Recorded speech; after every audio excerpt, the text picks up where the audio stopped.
what does it actually mean to be a property advisor or to be a property strategist. And I think it's essentially, think of it someone as who is kind of like your specialist that you go to see, who isn't there with you day to day, who doesn't speak to your GP. He's not, or he or she is not related to you.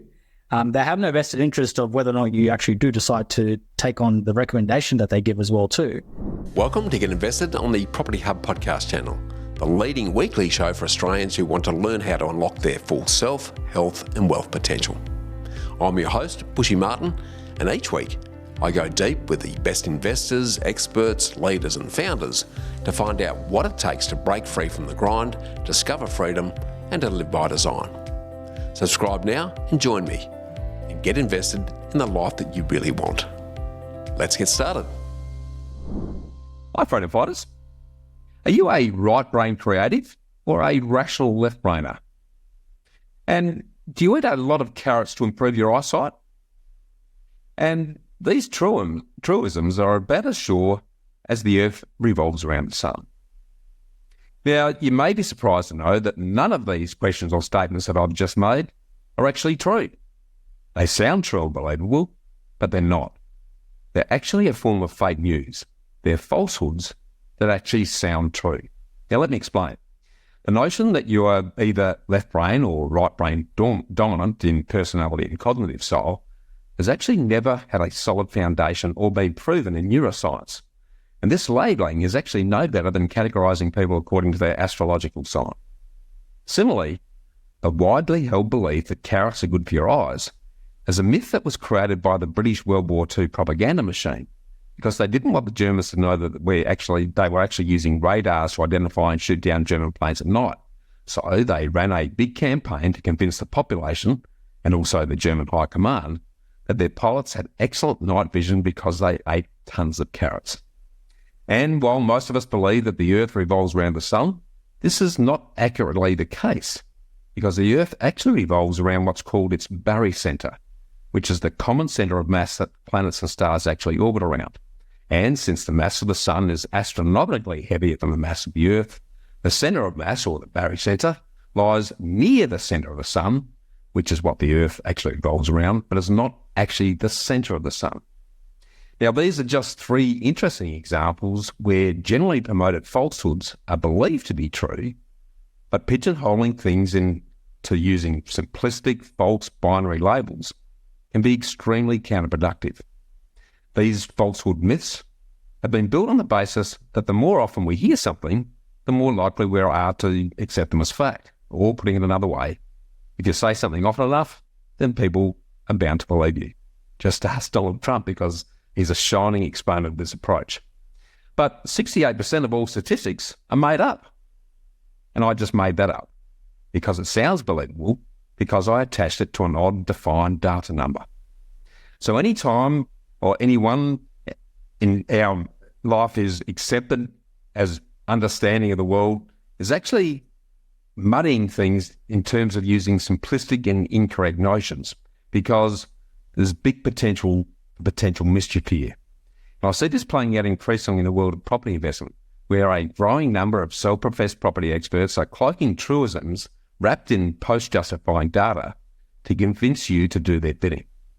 The constant talk of media price changes and trends in property markets is a really good example, as there's actually no such thing as a property market, given that every property in every street and every suburb and every state is different from every other of the 11 million properties around the country, and median prices only capture the sale price of the middle home in a list of properties, ranked from highest sale price to lowest over a set period of time, which means that if 71 houses were sold in a month, the sale price for 36th house would be the median house price.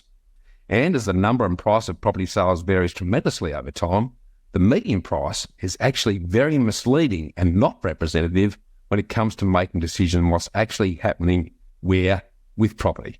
Yet, the media and most property commentators use property market median prices to drive property decisions, which to me is actually extremely dangerous.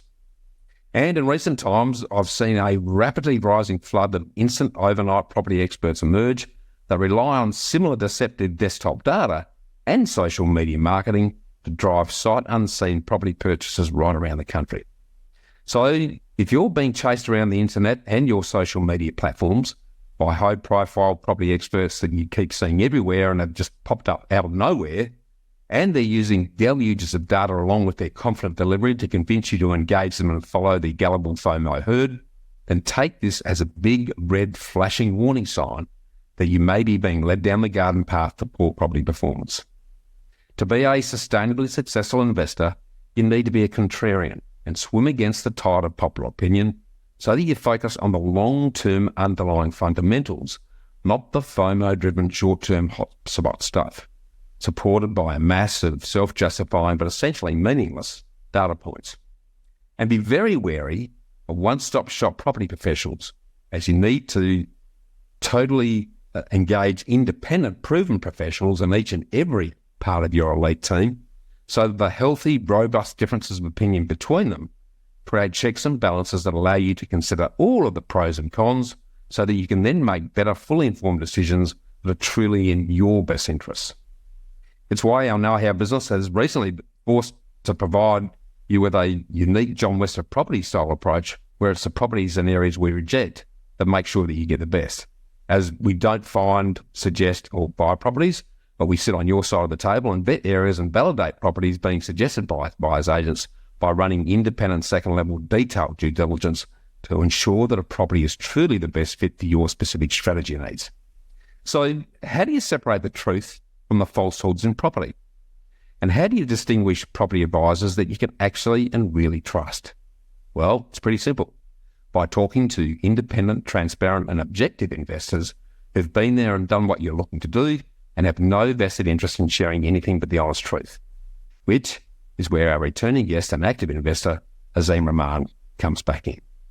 Based on his coaching background, Azeem understands firsthand the importance of having a good coach and seeking quality proven advice from those that have walked the path already. And as you heard from his personal property investment journey last week, as his journey from humble beginnings to a seasoned investor is a testament to the power of his determination and grit, along with his methodical, scientific and strategic approach and his ability to surround himself with the right people at the right time. So to further unpack the wealth of wisdom and learnings that he shares in his Real Estate Muscles LinkedIn blogs, welcome back and let's get invested again, Az. Thank you, Bushy. Thank you for having me, and let's get invested. Absolutely. Now, as I mentioned last week, you've written some fantastic blogs on LinkedIn under the tag Real Estate Muscles. And the first of those that I'd like to dig into, because it's fairly appropriate what we're talking about today, is what are the sort of common mistakes that you're seeing hardworking Aussies making when it comes to property investment? I think there's, in my mind, sort of the less common mistakes that are made. So if it's okay, I'll probably share a little bit of both. Now, the common ones that I see that are made, first and foremost, is when I think about property investing, in my experience, there are some really key stages that they flow through. So the first stage is strategy. The next stage is your suburb selection. The third stage is location. The fourth stage is the property itself. And then the fifth stage, of course, is the valuation and the offer that you place. And across these key stages, there is a plethora of activities and actions that need to be taken by yourself and your team to be executed effectively.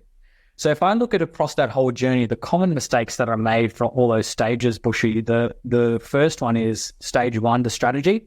The mistake there is that it's completely missed.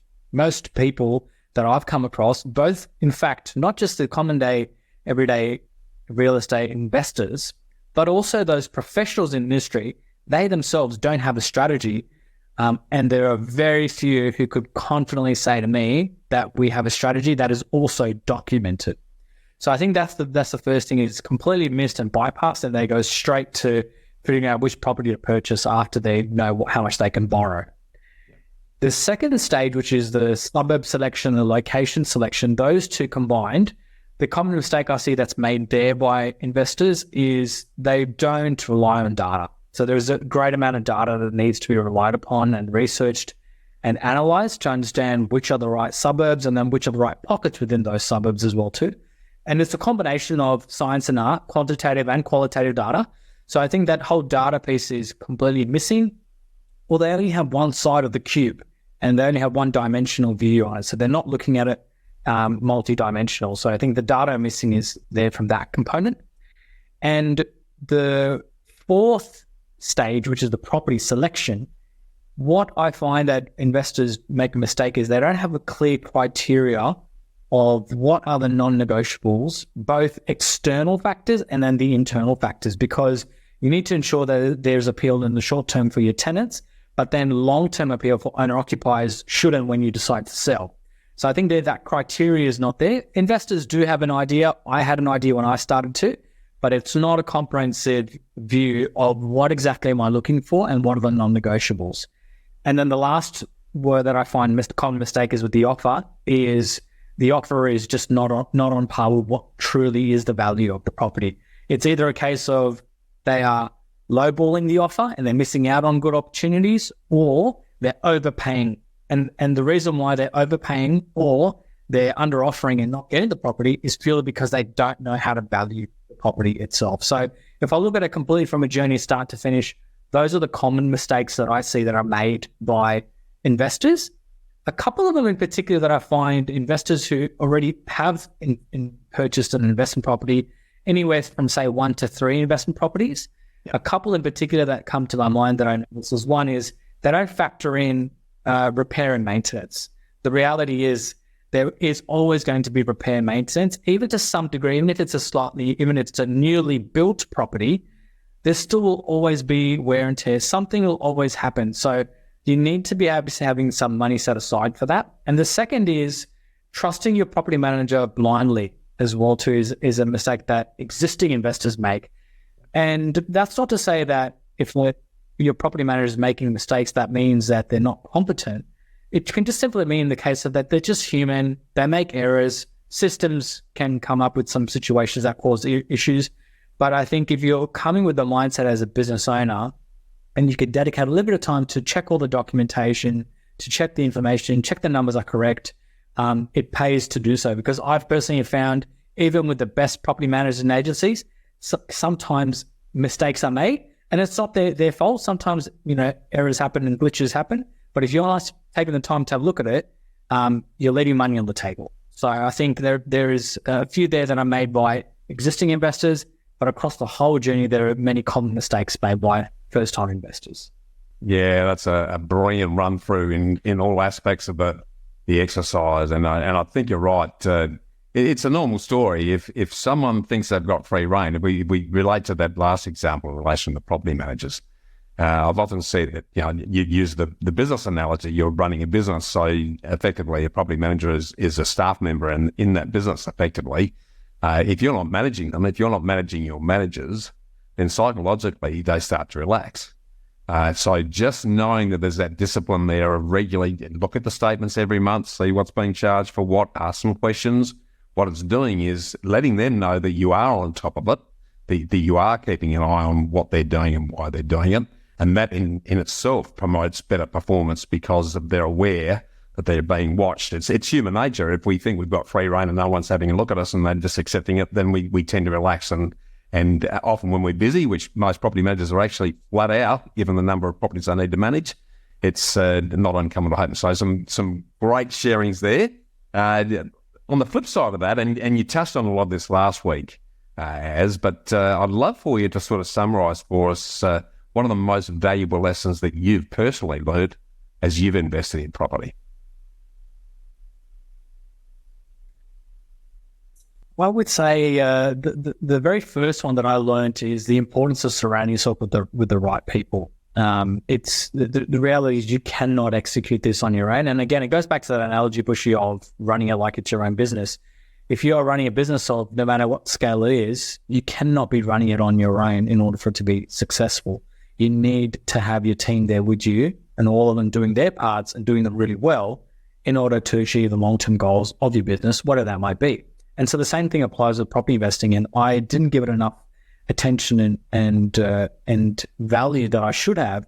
But as time went by, I realized that was a lesson learned, is to spend the time to actually get the team together. And it's, again, another analogy of like when you're going out there to play in the World Cup, how much time do you think these professional athletes and all their supporting team in the back end spend the time to think about, okay, who are the players that need to be playing, who needs to be rested, what their training needs to look like, how are we actually going to play against this particular team in the grand final, and how do we actually then win the actual World Cup and go ahead. So there is a lot of assembling and strategy and planning that needs to happen with all the different players before the actual players on the field go out and execute. So that's definitely one thing that I had learned. And the second one as well too is, and again, it kind of talks to what your introduction there about statistics is, the rent that you're owning is only helping you to hold the property, especially when you have a mortgage. And that can really be something that I find can let your ego get in the way when you think of, okay, I've got X number of dollars that are coming through as gross rental income. But the reality is, number one, not all of that is hitting your bank account. And number two, the majority of that is actually going to pay for all of the expenses that are there, particularly with a mortgage. So it's not until you actually have it debt-free is where the rent really becomes to play a more critical role, which is more the cash flow side of things later down the track.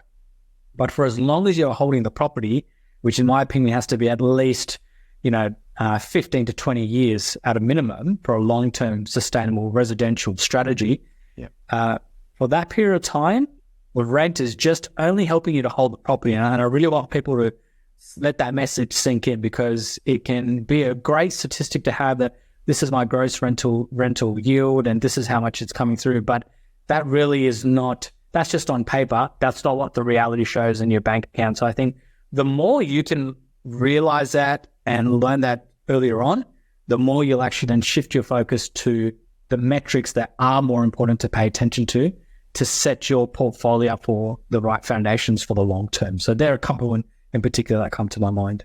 Yeah, I love that. And you've touched on something that's near and dear to my heart, and that is the affordability piece. Because you're absolutely right. Very few investors get right down to the nuts and bolts of how much is a property either putting in your pocket or taking out of your pocket each and every week in year 1, 3, 5, 10, 15 and beyond. And if you don't go in knowing that before you start, that's a very reason why over half of first-time investors bail within the first 5 years, because they haven't taken the time to work out what the true cost is. And if they haven't structured it right, they haven't allowed for all those maintenance and additional costs that they didn't think about, and suddenly $300 or $400 a week is going out of their pocket net, then suddenly, and they're living on baked beans and dog food because they can't afford to enjoy life anymore. Then you've painted yourself into a corner and you're likely to bail early, not enjoy the fruits and never do it again. So I think that affordability piece is absolutely critical, and a good independent property investment strategist will have software that will enable you to get really confident around exactly what that looks like without spending weeks trying to construct your own spreadsheet. So the opportunity is out there, but that affordability piece really needs to be paid attention to if you're serious about being a sustainable investor in that regard. But something else that I'd like to touch on, and I guess this relates to what I mentioned in the introduction as, what's one property investment idea or approach that you hear experts in the property investment field say that you disagree with or you think it's off balance? The one that comes immediately to mind, Bushy, is experts out there who share with clients or share with people in general that negative gearing or positive gearing is a strategy. And that really is a bugbear of mine. And there are many other sort of supposedly strategies that are suggested out there to people to deploy. But specifically, negatively and positive strategies is definitely not a strategy. And I think that's something that I don't agree with. For a simple fact of this is that it's purely the end result or at a point in time of your property's performance. That's essentially what it is. It's the end outcome. And you need to reverse engineer that to say, well, how well you have selected the property to begin with is what's going to determine that result. And where you've actually purchased it in the location in the suburb, aligned to your strategy, which is the starting point, is what then determines that result. So people who don't have experience and exposure in industry, they can naturally think, oh, I'm deploying a negatively geared strategy or a positively geared strategy. And I hear it all the time, even with my best mates.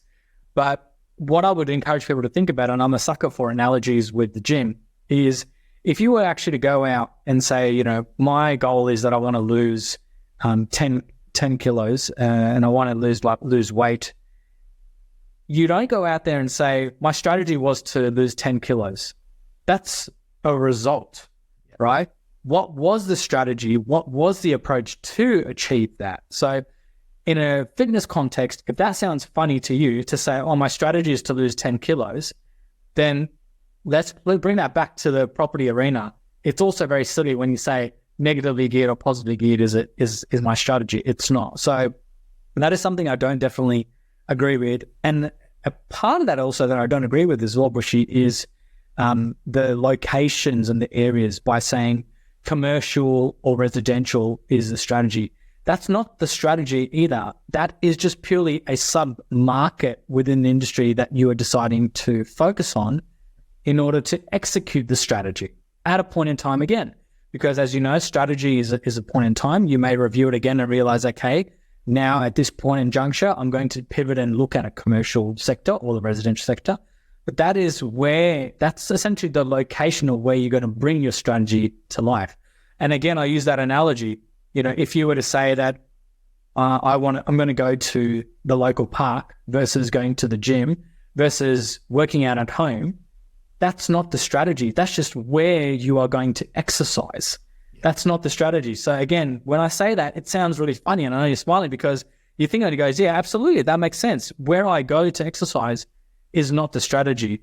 And again, in the property industry, because the common person doesn't have this understanding, they naturally blindly believe these experts out there who share this information. And might I add, they share it with such confidence and such conviction that it can be easy when you match that sort of high level of power, social media, confidence and conviction, and you pair them up with somebody who's got no clue what's going on and unsuspecting typical mum and dad, it is easy to make them confused and believe that, yes, these are strategies, but these are definitely not strategies, and I don't agree with it. And I would encourage anyone who is listening, if you are hearing these things, at least question it. If you're hearing it from somebody tell you that this is a strategy, and if you are somebody who's actually educating people in this, I would ask yourself to question, do you really have the best interests at heart for the people if you're on the other end educating people about these types of quote unquote strategies? Yeah, rarely said, as there's no question about it. There's so much that gets talked about in the context of strategy that's really an outcome, a vehicle or a tactic. It's not a strategy at all. But there's a growing incidence, I feel, of so-called property experts baffling people with BS and using jargon that they know the average punter's not going to understand, because in a way what they're trying to convince people is, well, I know you don't, therefore you need me to make it happen for you.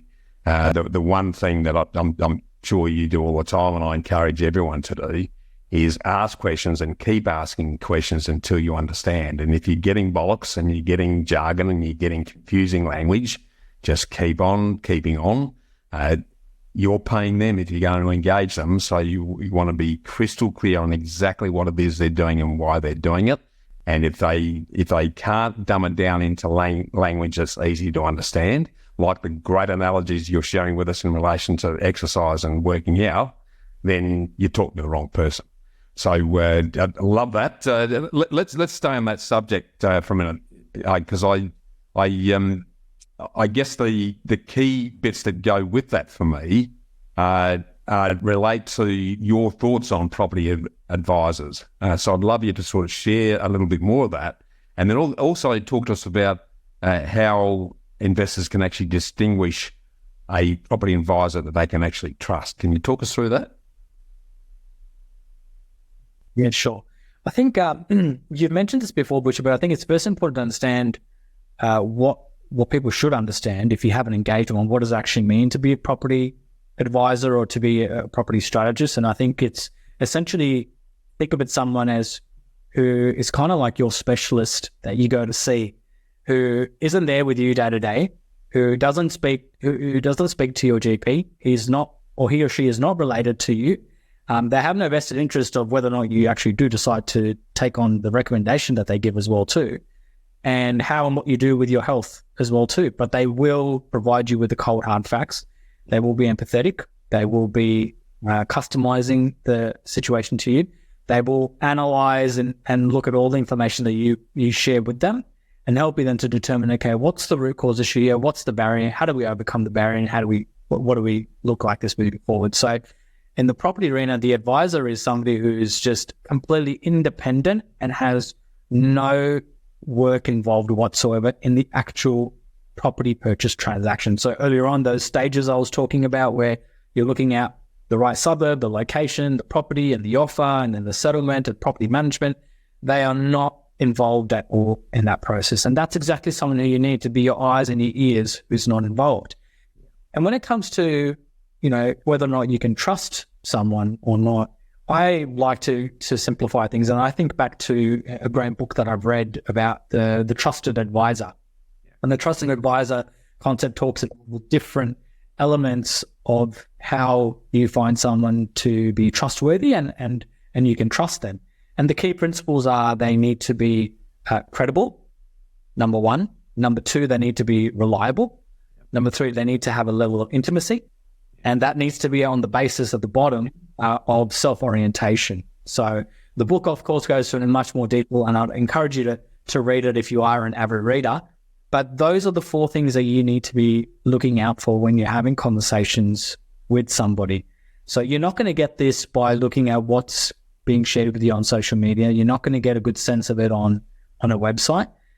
You will get that sense by having a conversation. And it may not take one conversation, it may take multiple conversations, and that's completely fine. Take your time. It's important to ensure that it's a right fit, both ends. But I think you need to be thinking about those things. Is it someone who ticks all those boxes? Because if any one of those is missing, and that's been my experience as well too, it does not prove to be conducive for a long-term successful relationship with that individual. So for example, if that advisor is really credible, really has best intentions and heart for you, really cares, but they're just actually not reliable as an individual, they don't actually adhere to the time that you guys have scheduled to come together and have a conversation, or they tell you that they're going to do something, but they don't, then it just completely blows it out of the water for you, and your trust level for that person will naturally go down. And similarly, if it's the other way around, if they have everything and they meet all the boxes, but they're not credible, they haven't spent enough time in the business or in the industry, then again, your natural trust level is going to be low. So you need to find someone who's going to tick all those boxes. And what I found in my short experience, both Bushy in life and in the industry as well too, is if you can find someone who ticks all those boxes, they're not cheap. And they're not cheap for a reason, because for that reason, they tick all those boxes. And you need to then think of yourself as well too. And I was having this conversation with someone the other day where they were asking, isn't it actually costing more money to get the assistance of an independent advisor?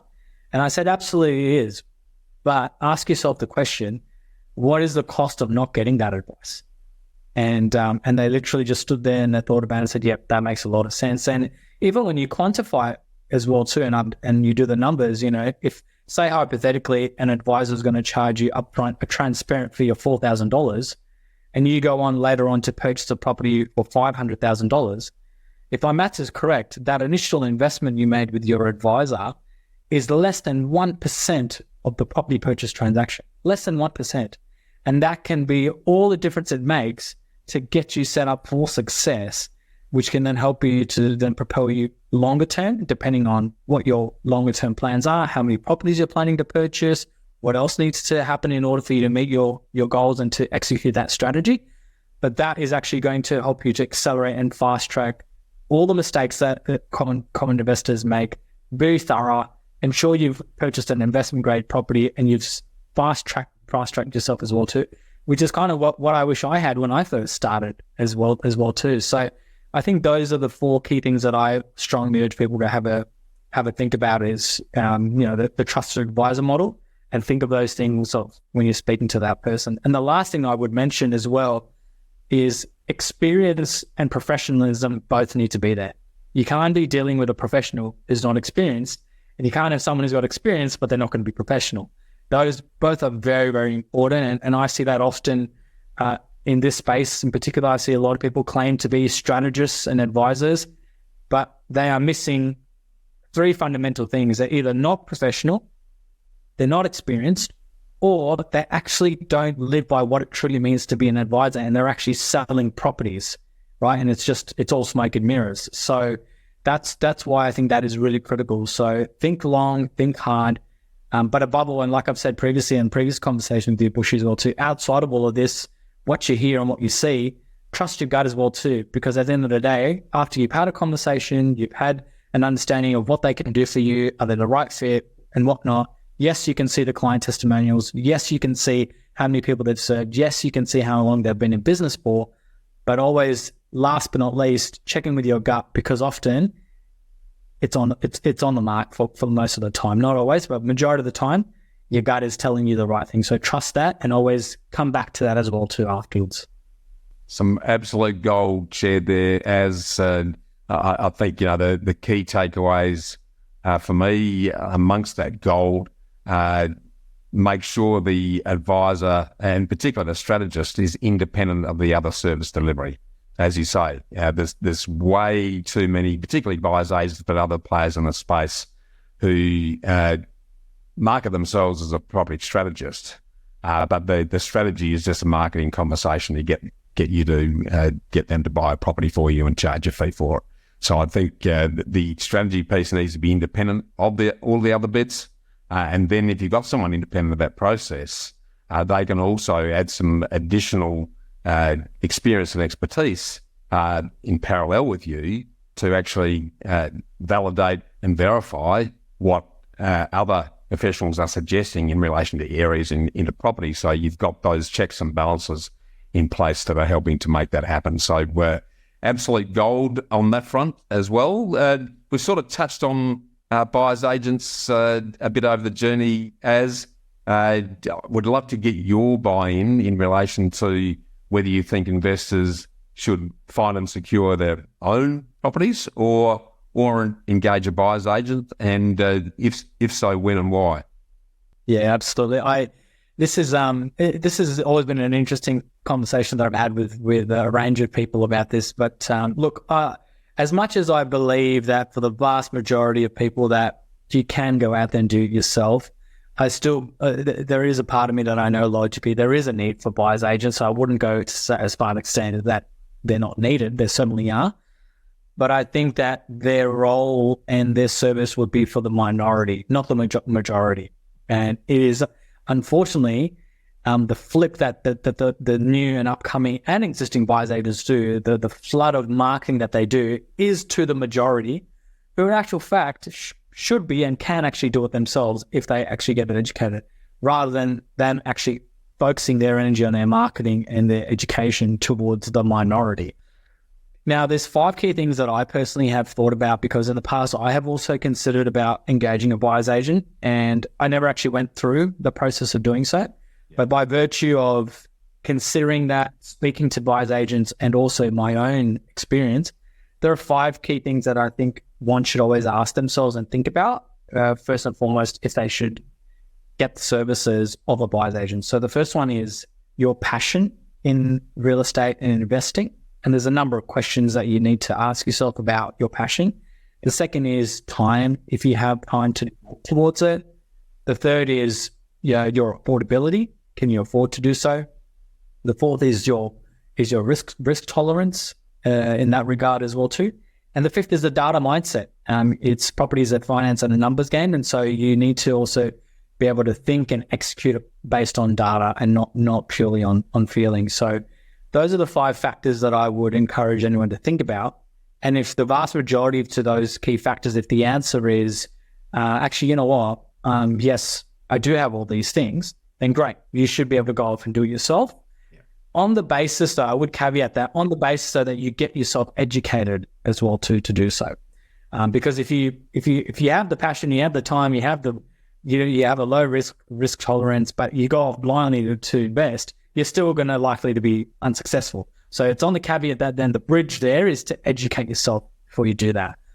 Now, if you do decide, or if you have determined from those 5 factors that actually, you know what, I really am time poor, I don't actually have the ability to do this on my own, I'm not interested, I don't have a passion for it, but I know logically that investing in property is actually good for our future financial situation.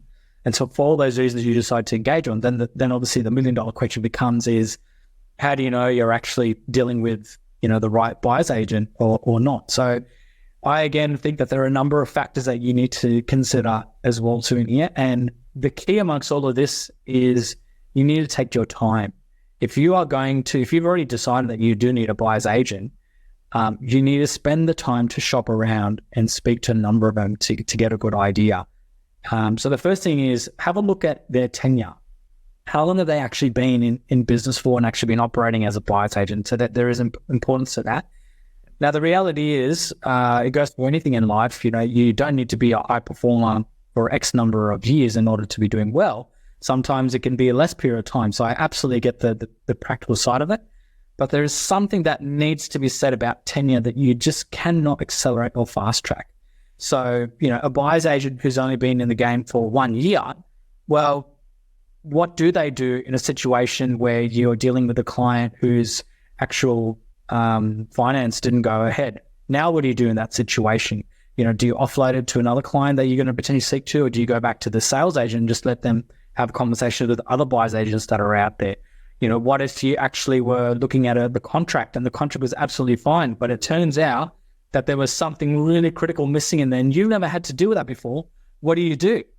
How do you address that situation? It's only through time where you allow time to do its course, where you as an active and ethical buyer's agent will know how to navigate and go through different experiences and different situations. It just simply can't be through one particular point in time. So 10 years is definitely important to look at. I would say minimum, practically speaking, you want to be dealing with someone who's got at least 5 years of experience or more. Yeah. The second thing is they need to a level of outside of the sort of, the traditional legislative requirements to be a licensed agent. I think it's important for them to be qualified as well too as a PIPA member, which stands for, Property Investment Professionals of Australia. So I think that's an added additional qualification that if a buyer's agent has done, it's definitely a good sign. I wouldn't say it's a done deal that they're definitely somebody you should be engaging with, but I personally think it's a good sign purely because it actually represents that this individual or this agency has taken the time to further actually qualify themselves beyond what the mandatory or the basic requirements are from a legislative perspective. And also add in order. The thing. Yeah, so I just want to add in there as well, sorry to interrupt the flow, but I also think in the buyer's agent space, in addition to PIPA, it's really important for a buyer's agent to be a member of REBA. Why do I say that? And that's the Real Estate Buyers Association of Australia. They've got a really tough clarification and qualification process. They've got a very strict code of conduct that you've got to adhere to be a member of that group. And they're very careful about who they let inside the tent. So in that buyer's agent space, both the PIPA accreditation as well as the REBA accreditation, I think are pretty fundamental steps to make sure you're at least starting to talk to someone who's got the right caliber. But go on, Az. Yeah, absolutely. No, that's a great point as well, Bushy. Again, and I think again as well too, when you understand, what these qualifications actually mean, then you have a good appreciation for that, and then it helps you to really separate your average buyer's agents or your new buyer's agents from the really exceptional ones. So those two are important. There are a few more. The third one is personal success, and this is something I learned as time went by.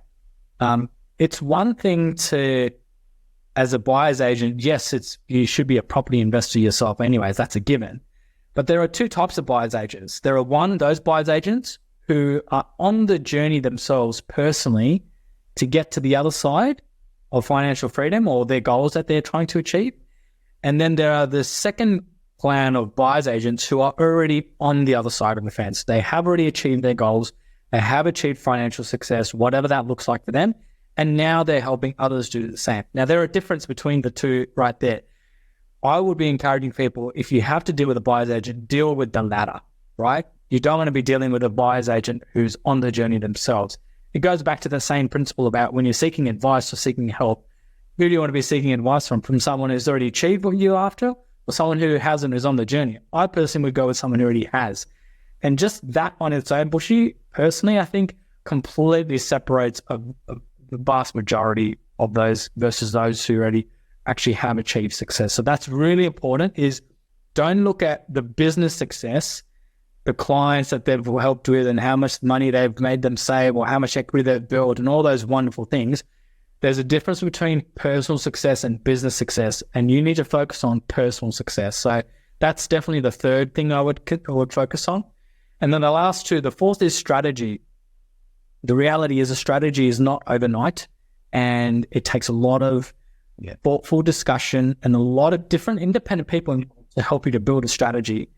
And if your buyer's agent is actually suggesting to you that we will run a strategy session for you, we'll develop a strategy, then those are definitely the ones you don't want to be dealing with. In fact, a good buyer's agent will know that a strategy is not part of their domain. That is in fact itself a separate service. It's a separate activity that needs to be done. And a good buyer's agent, I'm sure you've had this experience, Bushy, is the ones who are really good at what they do. There is a lot involved. There's a lot involved in the research. There's a lot to do in the sourcing.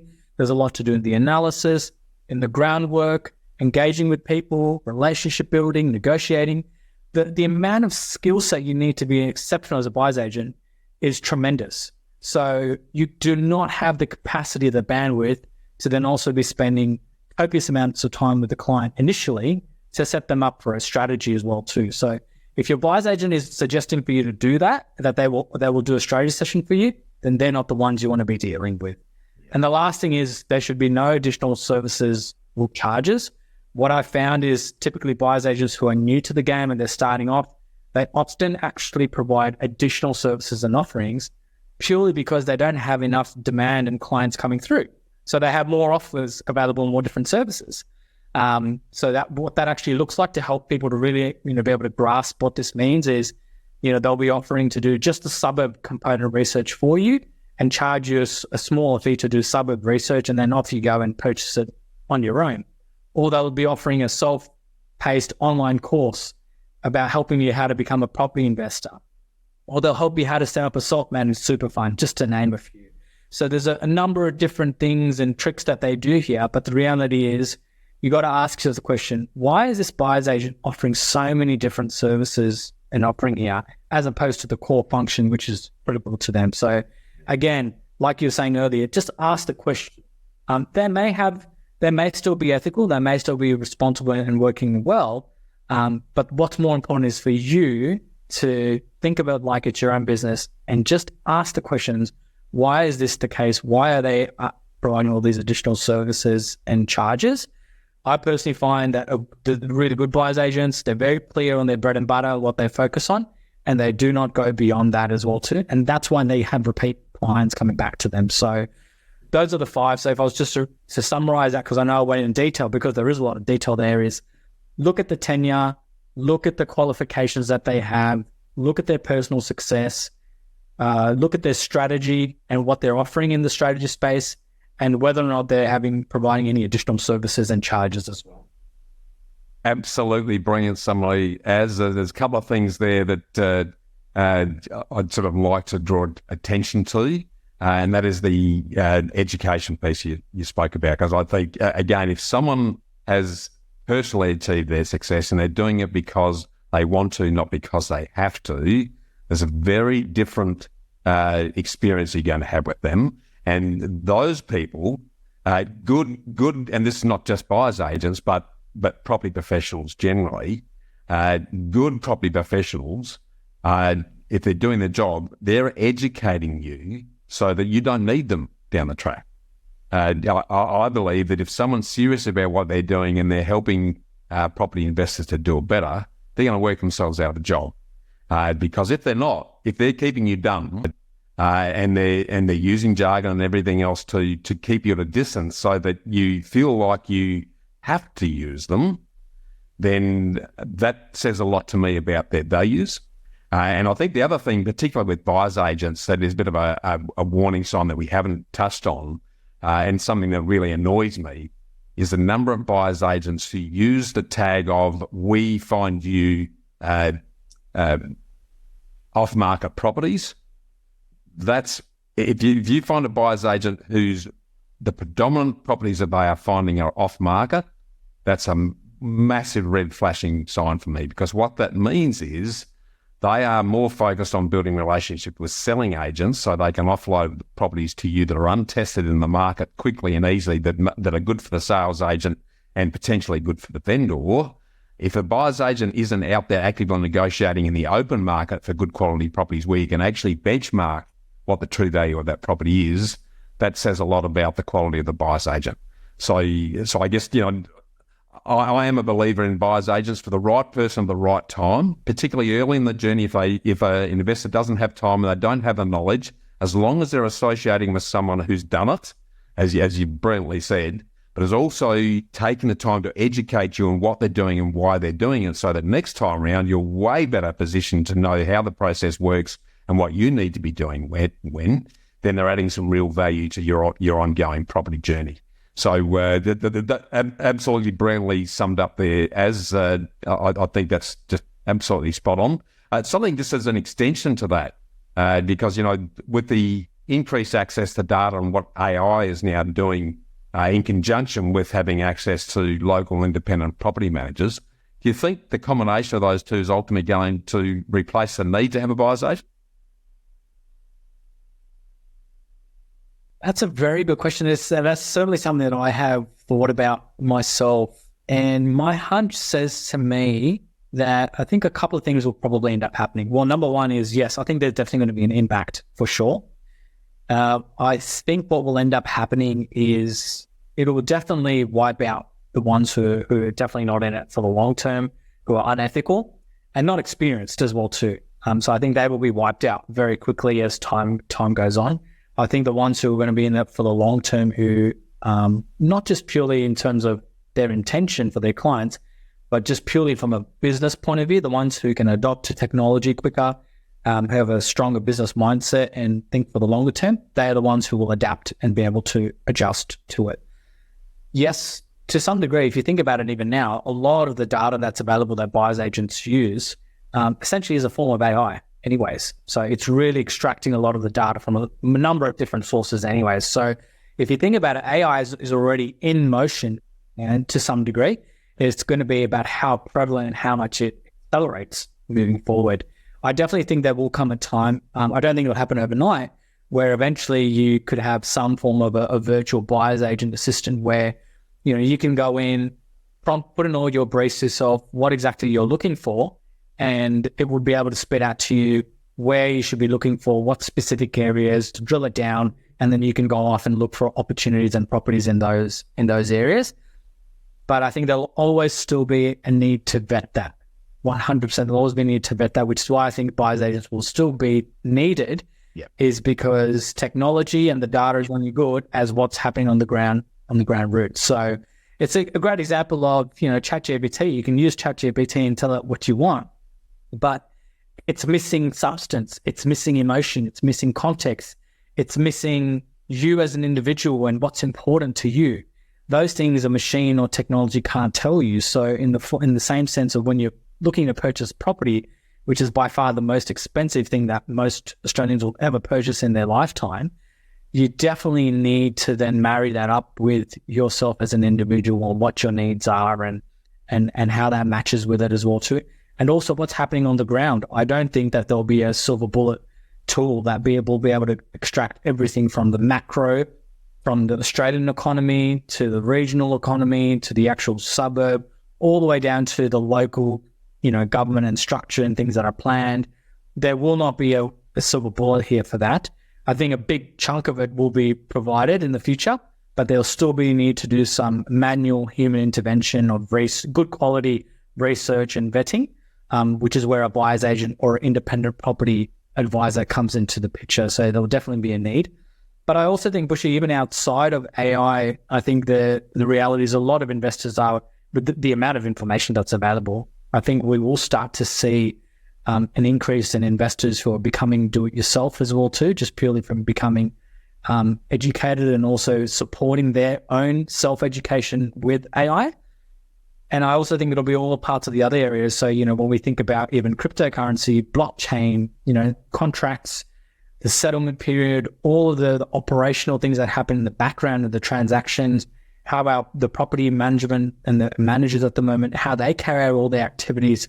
I think a lot of the administrative, operational processes, a lot of that is also going to be streamlined and changed in time as well too. So I think it's going to be a game changer. It's going to be incredibly efficient for everybody involved, all the stakeholders, the landlords, the tenants, the property managers, and also from a selling and buying perspective as well too, for the selling agent, buyer's agents, and the borrower and the seller. Spot on. I think it's interesting. I think with what I'm seeing with AI and technology generally, we're moving from a imperfect market, and again, I'm cautious about using the word market in property, but in imperfect conditions in property where there's a fair bit of arbitrage because the knowledge tends to be siloed in the current setup. But with the access to the technology and the AI that's increasing the speed and the spread of the information that can be interrogated, it's going to move towards a more perfect marketplace, very similar to the shares and equities market. And what that's going to mean is that I think to some degree, the ability to read the sentiment plays in property, because if we've got most of the people accessing the same information coming to the same decisions, what that's going to tend to do, as we're starting to see already with buyers agents driving and creating hotspots just by collating the same data and saying this is where you go invest, and they get in and they compete with themselves and then therefore artificially drive the prices up and self-fulfill their own prophecy that this area is a good place to buy. I think we're going to see more of that. So I think the real skill, which is that art piece, is going to be able to read the sentiment and then get ahead of that sentiment, ride the wave, and then shift to take advantage of that, using property as more a perfect asset than what it's said to be. So I think it's going to be very interesting to see how that plays out. Talking about property conditions, and I'm not pretending here or putting you on the plate and expecting you to give us a clandestine forecast on where things are likely to happen. But I always like to talk to active investors rather than the professionals to get a sense on what's your read on investment conditions in the medium term and where you think the opportunities are going to be in the property sphere. Look, I would say when I look at it, in terms of the states, it's been such a long time. It feels like it's been such a long time, but for the last good 3 years, there's been a lot of concentrated effort in the Perth market. A lot of people have been purchasing there, and also been doing quite well as well too. Do I see that's the area to continue to invest in the medium term? I would be cautious about that. Is probably the best way to put it. I wouldn't say you definitely should or shouldn't. I think it really comes down to your individual situation and your strategy. I think that's the most important thing to anything. But generally speaking, I would say I'd be very cautious about buying there at this point in time. Is my caution for that market. Where I do see I think there will be opportunities both now and the midterm is definitely in Queensland. I see from what my own research tells me and from what I see as part of the conversations with experts that I speak to, I think Queensland still has a lot of good growth to go in there in certain regional areas. So I definitely think Queensland is a good spot. And personally, if I was to look between Queensland and Perth right now, I'd probably be looking at Queensland if anything, just as my personal view and my risk tolerance. Right. An interesting place where I think will be interesting just to watch is Melbourne, because as we all know, Melbourne's hasn't been performing that well. But we also know that's not going to be the case always. And Melbourne, very similar to Sydney, very resilient markets. So it'll be interesting to see how that plays out. But I would encourage investors just to think about, the long-term view here, because within Melbourne, the land tax thresholds are very, very low compared to the other states. So, it's very likely you'll be purchasing something where you'll be paying land tax from year one. Very likely that'll be the case. So if your risk tolerance allows you to do that, then it's something worth considering, because it's not a hot market at the moment. It will definitely shift. When it will, anyone's guess. But I would have a think about Melbourne as well. So I wouldn't discard it completely. But I think Melbourne's one is to watch as well too. So out of all the states, they're the ones where I've got my eye at the moment on: Perth, Queensland, and Melbourne.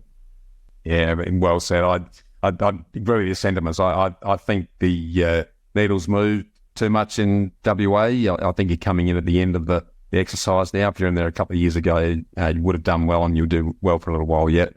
I think Queensland, the three future growth drivers that I always have a look at as new infrastructure that's committed. It's industry diversity and growth, and it's the support of strong and growing incomes, which means jobs. Now, if you look at those three and you follow where those lead, then Southeast Queensland and Victoria, tick the boxes very well. And the other thing I think is affecting Melbourne is it's had a lot of bad press, and that sentiment factor that I spoke about earlier is having a negative influence on it.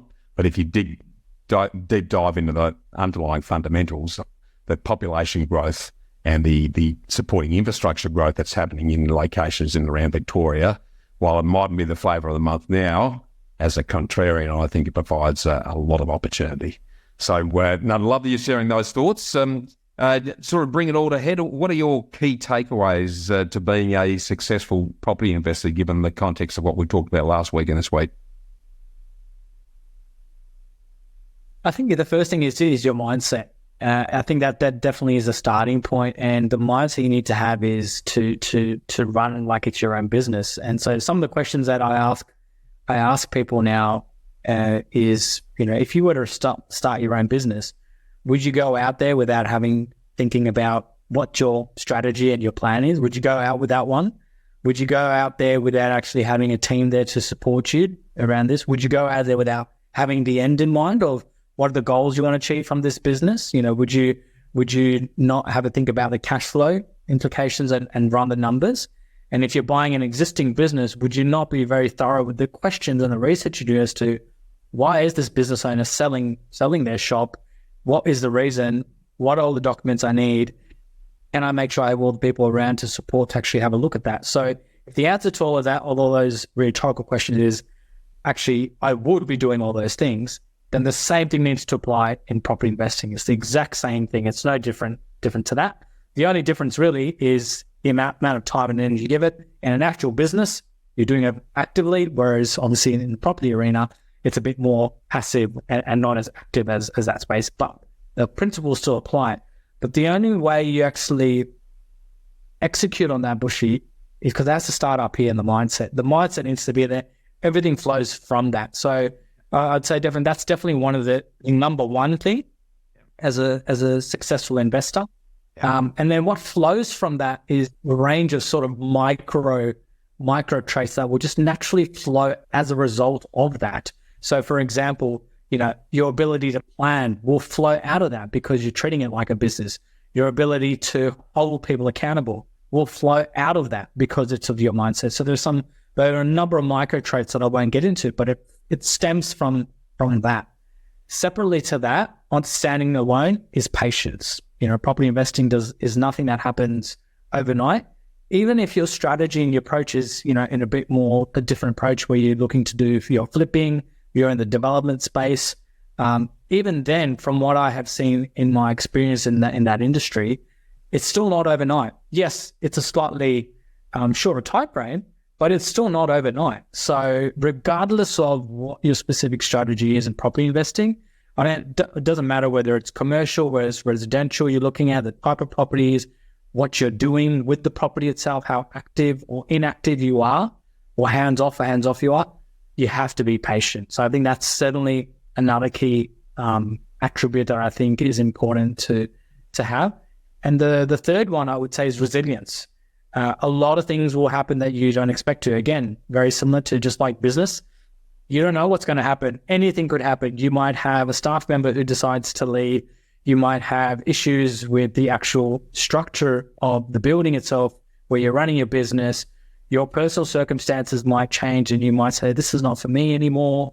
I don't know if I actually want to do this moving forward. You might be hit with, interest rate rises that you weren't expecting.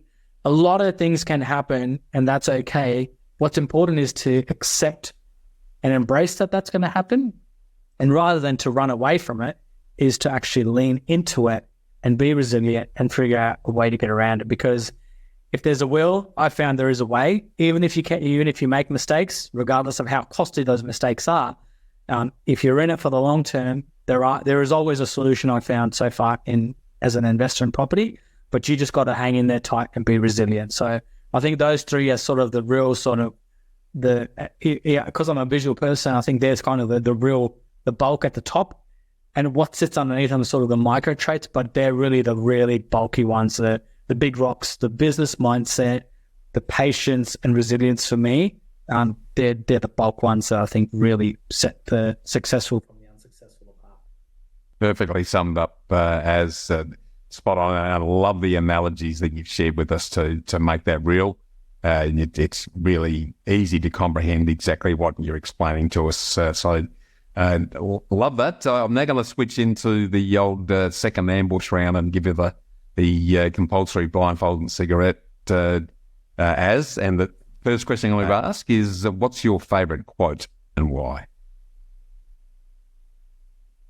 My favourite quote is, I believe it's by, no pun intended, don't quote me on this, I think it's Jerry Rice. I'm willing to do today what others won't so that tomorrow I can do what others can't. And why I like this is because this can be applied to any aspect of life. And why I resonate with it, because what I take away from that quote is I take away delayed gratification, sacrifice, and hard work and short-term pain for long-term gain, as opposed to the other way around. So for me, that quote, when I hear it, when I read it, those are the words that I resonate with. And that's why, I apply that to every part of my life, not just property investing. It's one of my favourite quotes. I've got it.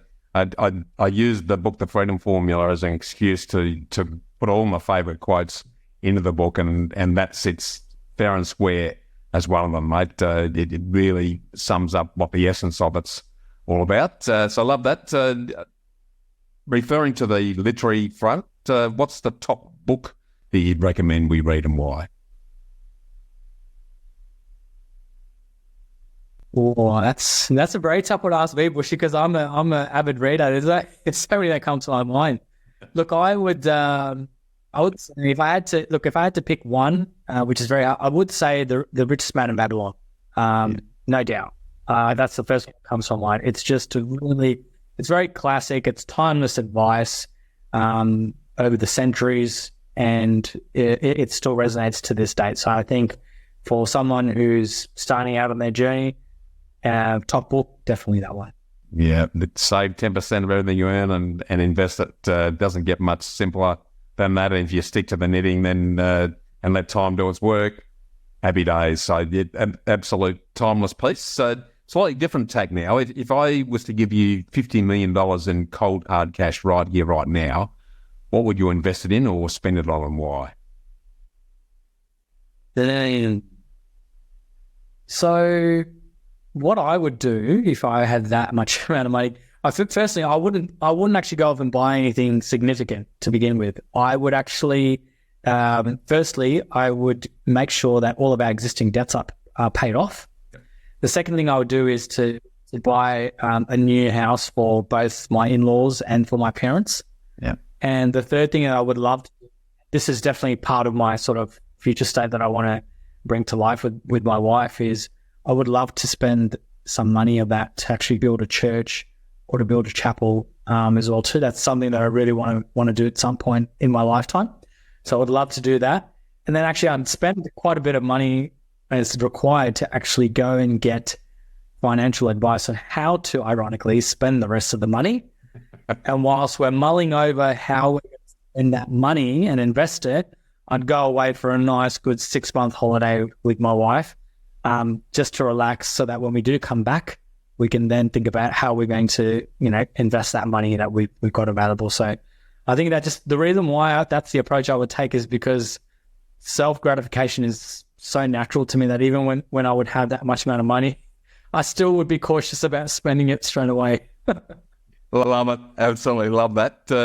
Last one of the Ambush series, if you could wave a magic wand and change anything, what would you change about property investment, if anything? Oh, no question, Bushy. The lending policy, easy. I mean, look, I completely understand, APRA's, intention behind it, and I completely get it.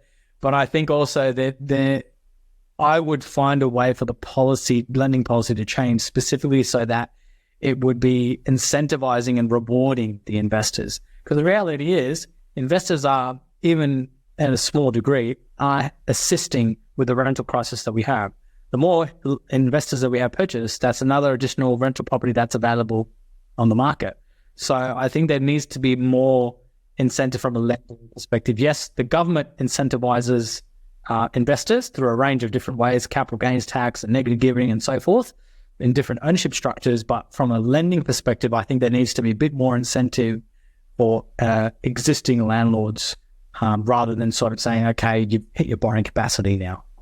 100% agree. I mean, there's layer upon layer of risk protection with the banks now, to the point where it's got crazy. It's really silly now, actually, in that context, and hand in hand with what you're suggesting. I think property investors are actually a solution to the housing crisis, not the problem that everyone keeps painting it as. If we adopted an approach that they did in the late 80s, early 90s, and embraced investors as a solution and incentivized investors to actually continue to add to the stock, then the rental crisis would dissipate very quickly. So we love that.